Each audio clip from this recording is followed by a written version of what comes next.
2024 has been an amazing year for Vici Communications. I've spoken on many stages at conferences, local, regional, and national stages, talking about everything from work-life balance and burnout to settling your self-worth, dealing with difficult people. And the most popular move right now is toward organizational culture and making work and life happier. I mean, we spend a third of our lives at work, so shouldn't we make it a place where we want to show up and be engaged? But I wanted to share three things that maybe I couldn't say I learned this year, but I was reminded of this year in working with my wonderful clients. And I have traveled this United States from Erie, Pennsylvania to Sitka, Alaska, and everywhere in between practically. I've learned a lot about people and that they will always surprise you, that you cannot ever walk into a situation with your preconceived ideas, remaining curious and letting people teach you who they are and what they need. So then, as a consultant, I can respond appropriately. So, the three things, particularly with my culture clients, number one, change doesn't happen overnight. If you inherited a toxic culture and you come in and you want to create sweeping change, it can happen, but turning a ship must happen incrementally and through consistency so that trust is redeveloped, because that's really the baseline for a good culture: trust. And just like when you start a diet and you get discouraged that you haven't lost 5 pounds the next time you step on the scale, so too when you implement the facets of a healthy culture. It's not going to happen overnight, but slow and steady will win the race, and you will see results if you continue to prove that you see and hear your people, that you are trustworthy, that you communicate well, and that you are not just communicating out, but that you're also listening.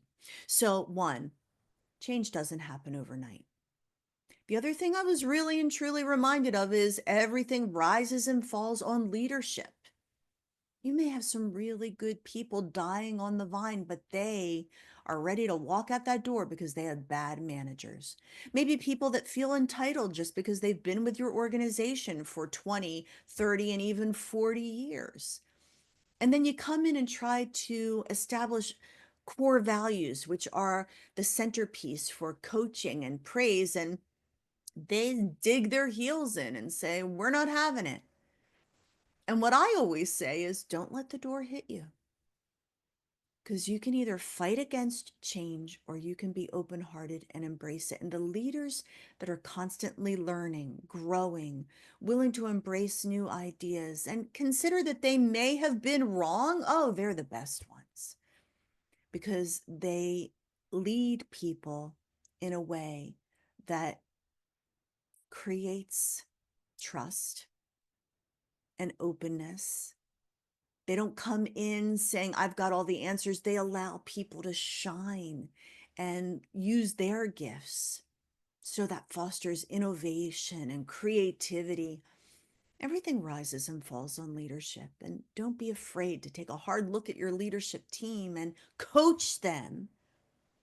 And if they are not willing to be coached, then maybe it's time to part ways. And the third thing I've been reminded of this year, the third great lesson that my clients have taught me: love never fails. You know, some of the municipal workers that I have had the privilege of engaging with this year, they love their work.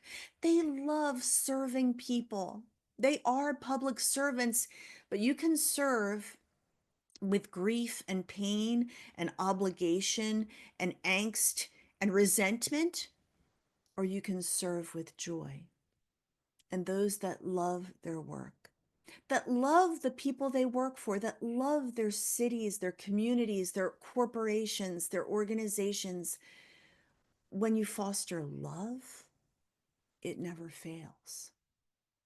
When someone in your organization makes a mistake, and instead of crushing them, you coach them because you love them and you're rooting for them. Ah, it's like the sun shining on a flower. It's the fertilizer that will cause your organization to blossom. Too often we vote with fear that the project won't get done or on time or on budget.